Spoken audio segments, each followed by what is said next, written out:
Morning folks, Tuesday morning. So over the weekend I was listening to Joe Rogan talk about overtraining. He then started to go on about overworking and how that can be just as bad for you as overtraining.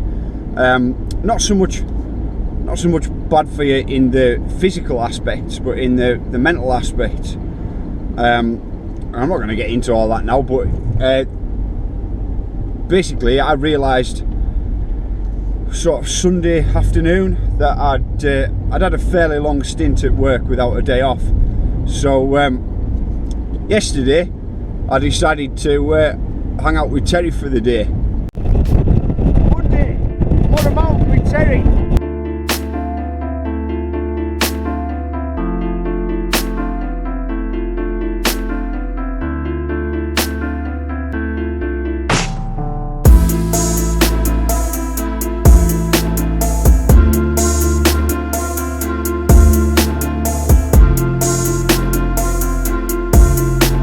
Me and Terry decided on a bit of a whim that we were going to go and tackle the south edge of Blencathra and basically just go straight up, which we did. It was a bit mad, a bit hairy in a couple of places because there's some bits where you've actually got to climb rather than just walk up.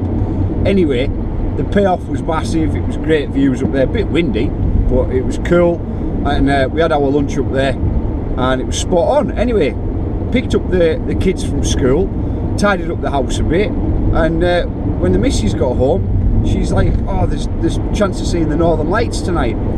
So we then headed out over to Surprise View that looks over Borrowdale, I believe, and unfortunately we didn't get to see any of the Northern Lights, but it was a little bit misty, but it was still really cool. We saw an awesome sunset.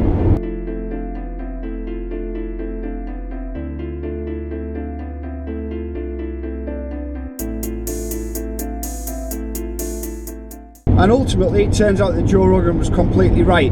It's not always about the frequency of your days off, it's about the quality, and also just probably note to self, just to be mindful that every now and again I do need a day off, because I've come back into Tuesday morning and you just feel reinvigorated and it's just feel good about the things.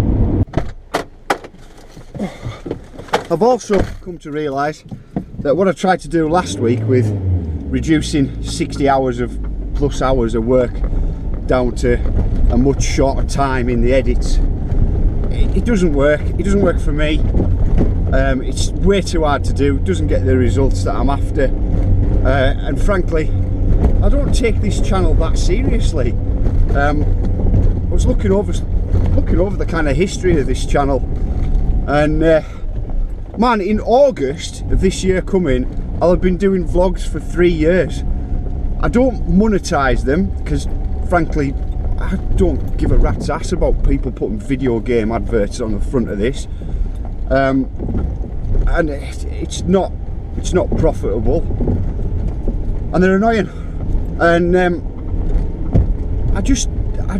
this channel is about a guy who had a dream and an idea of opening a bike park and then did it, and then suppose the continuation of that is what he gets up to in his day-to-day, and trying to impose all these pressures on top of, oh well, I must shorten the videos, do you know what, sod that, just keep it organic, and a video length will turn out to be 18 minutes one week, 22 minutes the next, 15 the week after that.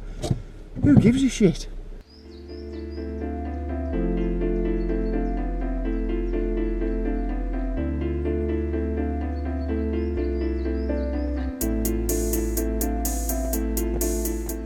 As you probably already know, there's not often times here where I've only got one thing or one job on at a time. There's usually a few plates spinning. Now that means that sometimes you can lose focus on something that you were quite sure about before.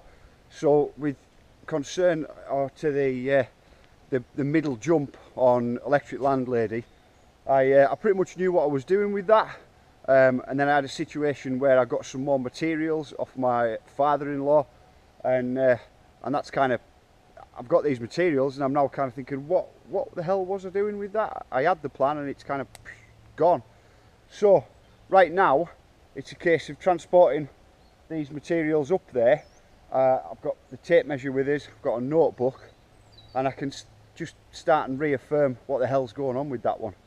I don't know if you remember, folks, but last time we spoke about this feature, I was a bit like, have I got enough boards for it?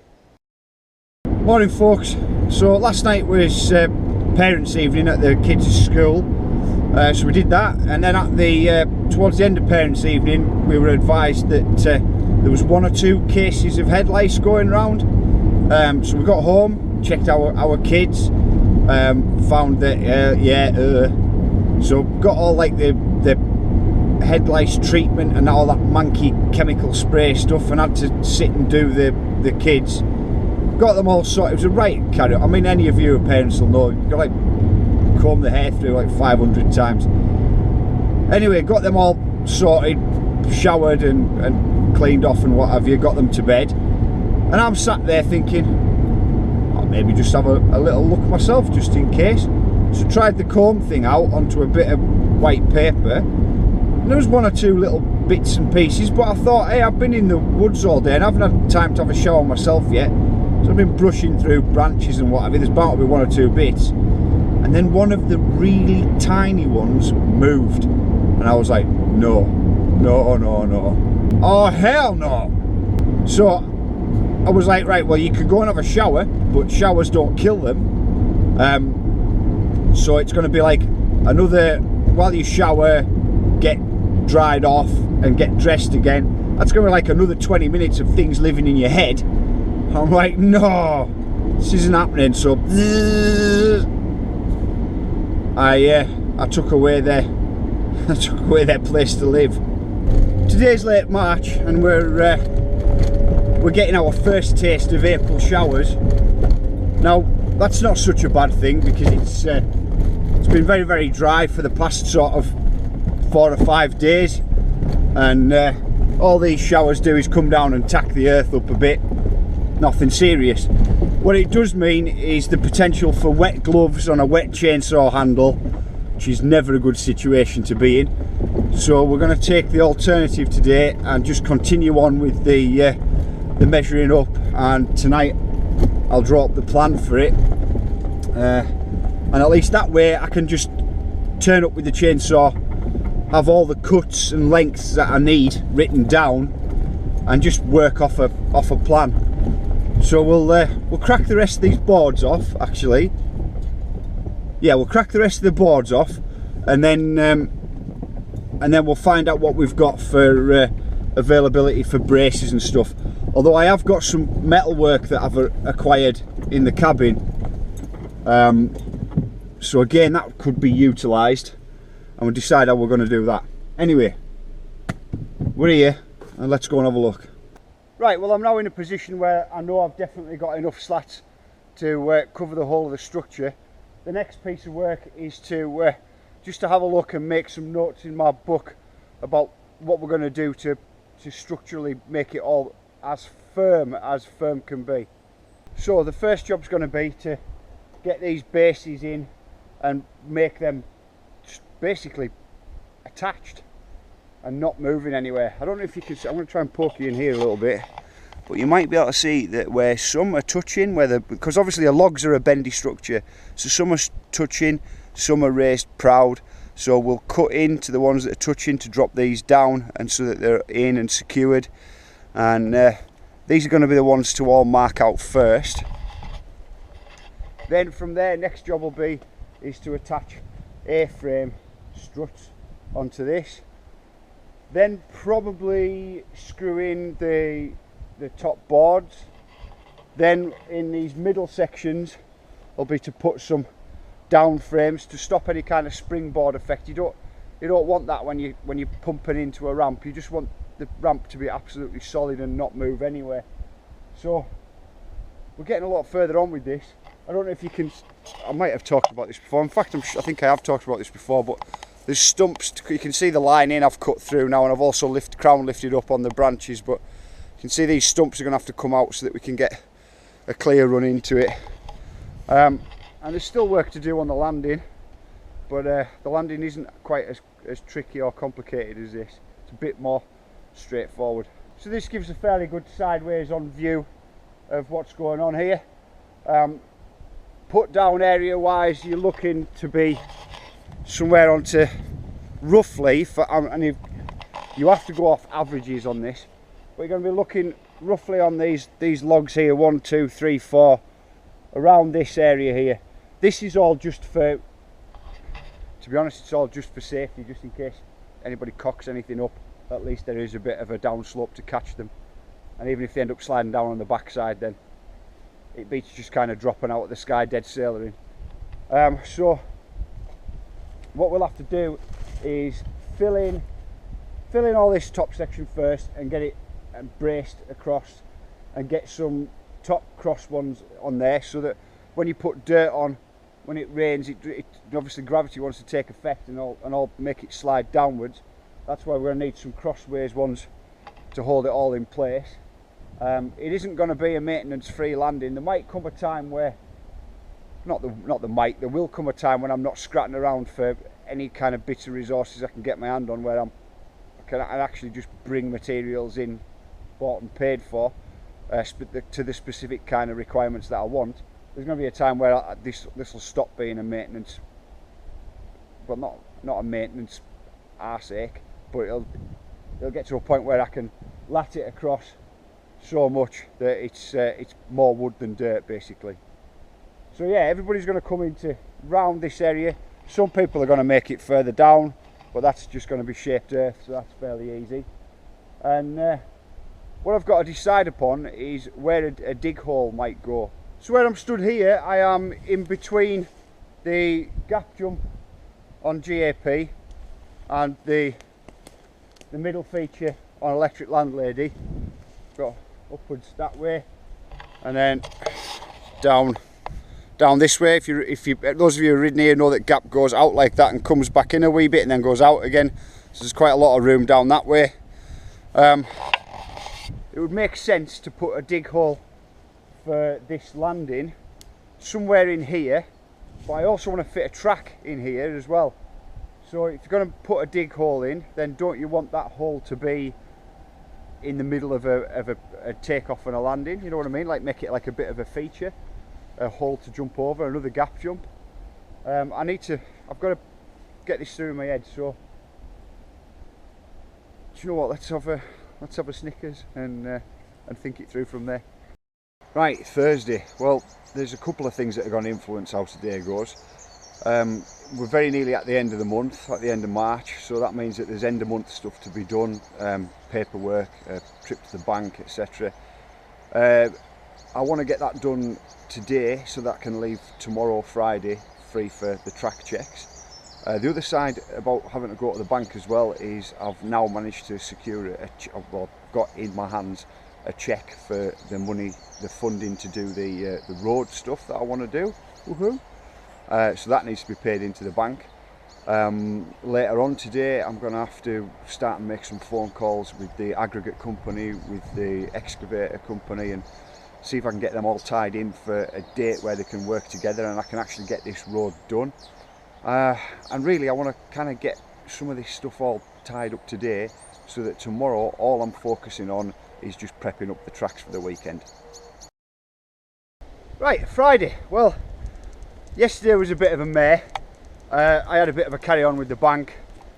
Not my normal, but do you know what? It's a long story, I'm not going to go into it, but if I was naming names, there's one bank that I wasn't using very often. It had been an absolute pain in the backside. Anyway, that's done with now. I'm back in the world of normality. So yesterday, Thursday, we had some an early taste of some April showers. Now, I was already having a bad day yesterday, and the fact that it was raining, that did my head in. But it's because I was still in winter mode and I'd forgotten about this place in the spring. Now, the thing about do you remember like last week? No, it was this on Monday when it was really warm. But over the weekend, and we've had like 4 days of really warm weather, and it kind of nullified all of the winter effects. It dried the ground right up, and I'd forgotten that during the spring, showers don't make any difference to this place, because the kind of sandy earth that it is, it just percolates through rather than than kind of worrying about rolling off. So what's happened is I've got back here today. I'm on GAP at the moment, and it's just like it's like there wasn't any rain yesterday, which is, I knew about this. I've just forgotten that during the springtime that this place doesn't really, you know, all it's done, if anything, is just kind of, I mean, you're not even getting footprints. It's whatever we had yesterday has just come down. It's tacked the very, very tops of it up a little bit, which is, to be honest, which is probably better. But it hasn't had any adverse effects, which for me makes my life a lot easier. So track check today has been dead easy. Moving myself back into kind of spring summer mode, I've started to think about this section here on, I'm currently on Gasoline Alley. So it's actually, let's just get you back. If you've ridden this before, you'll know there's berms up the top. You go off a step down, round another berm, another little kick off, and then start to enter into this twisty pinball bit. And then it starts to edge over, as usual. Doesn't show on GoPro, but I've started to think about this section in here where it's now getting some good ruts in as you head down in here. So one of the things about this place in the height of summer, let's just get down a bit, because you can see these ruts in here, and then when it gets down into this section where it goes kind of steeper. So one of these things about the place, start again, one of the things about this place in the summer is when it gets super dry, it can get really a little bit kind of dusty on the top, and that's just as equally as difficult to grip in as the wet. But when you get the ruts formed, like I kind of hoped we'd have form over the winter, then it just means that you're going to have something to lock into, especially for these kind of faster sections. Okay, so that's track checks done. I'm way ahead of time on what it usually takes me. I think autumn and winter feel like they've been so long, no different in length to usual years, but just kind of felt like they've taken so long. I forgot how easy it is to do track checks when you've got some better weather. So that means that I've got a little bit of time, and I was thinking about something yesterday that I want to share with you. On Wednesday I was up here having a bit of a scope around. Now I did film a bit for that, so I don't know whether you've already seen it. I haven't watched the footage back yet or done the edit. It's all a bit complicated, but depending on how the edit goes, you might know a little bit about that already. But I was looking for what's going to go in between the top of GAP and the top of Electric Landlady, and I always knew that I wanted to fit a track in here, and having a bit of a look down it on Wednesday, I noticed that it lent itself far more to a twisty, tight and turny track rather than one with building a load of features on. And that led me to thinking on yesterday, during Thursday, well, what do I actually want out of this? Well, what I want is a dual slalom track. That's what I'm after, and that's what I was always going to build, whether it be further on or whether I do it here. I always wanted one for the park. It was one of the things that along with kind of like wooden features, it was something that I'd envisaged way before I'd even got my hands on this particular piece of land. So there's never been a better time than right now, so let's stick it in here. It can be the next project we do after Electric Landlady. Much easier project, because it's essentially you're just building two lines. You don't have to build a load of features, it's just two really twisty race lines. So we'll have a little bit of a walk down and I'll show you through some of the thinking behind areas in it and sections. This far down, I mean, it's kind of hard to show on GoPro, but we're right slap bang in between the middle wooden feature on Electric Landlady and the gap jump on GAP. And if I do like a slow 360 spin, you might be able to see that we've actually got quite a wide bit of room on this bit. Make myself dizzy. So we've definitely got enough room for two tracks to run together. Now, what's important to me, and I hope you agree, on a dual slalom track is that track A has got equally as many turns on as track B, and alongside that there should be no huge kind of inside line advantages from one track to another. So the idea is to keep them as even as possible. So you need to kind of have it where you get to the bottom with racing against your mate, and rather than kind of saying, yeah, but you know, we did rock paper scissors and you managed to get track A, so you were always going to win. Do you know what I mean? That's not what you're after. You want it to be as equal as possible. And the other side of things is you need it to be really clear. So when we get down to the bottom, we need to have an area where, without having like a third person involved and standing down there and watching for who's crossing the line first, make some sort of a line where it's just obvious whether you got there first or your mate did, so that you can have that kind of, you know, it's meant to be a bit of a banter track. Actually, this is the area just here where it opens out even more. Get to a bit where I can spin a bit. So because there's no tape on it, you're not going to be able to see over there where the but it is a few yards over there where the electric landlady track is, and it's a few, not as many, but a few yards that way where you can see the tape for GAP. So we've got all this expanse down in here to just really weave and twist and turn in and out of. And then as we get further down, the way that this bit of land is, it does that knuckle thing and goes over a bit steeper. So let's go and have a look down there. Back here, we've just come out of what is essentially like a really wide area for the dual slalom track. And this bit comes into where it'll narrow in. So if I can point at that tree there with that wrap around it, and then see where that white bin thing, the white container thing, that's where a log kicker is going for electric landlady. And then this is the edge corner. So you've still got all this bit in between to run you down as you're going over the knuckle. So this is where if the two tracks leave each other up there, then they'll converge back in for this section, for this last bit, and the last kind of, you'll kind of, I suppose if you leave each other, actually this might be the way to do it. Split the tracks in where it's wide, so you're not exactly sure how you're doing against your mate, and then when you come back in for the last push, the two tracks will come back in together, and you'll get a better idea of where you're at for the last part of the race. I love this kind of crack, it'll be good fun. This open section behind me is like the last sort of knuckle before you're heading for the finish line, or what will be the finish line down here. And as you can see, because it's got the two big broadleaves in, it's quite an open section.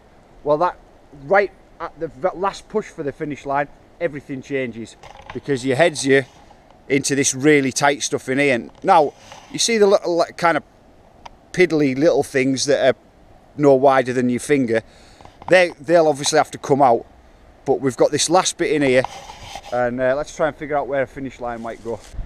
Well, I've got in here, and to be fair, there's still, I mean, it looks a lot tighter in here from stood out of it, but there's still room for, there's bar width room in between these tighter trees, so there's not going to be such an issue to get you back in.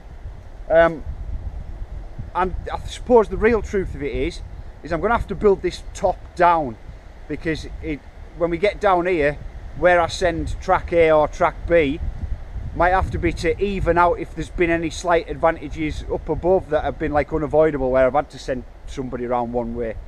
So yeah, note to self, build it top down, and then we'll just stick a finish line somewhere in just ahead of us.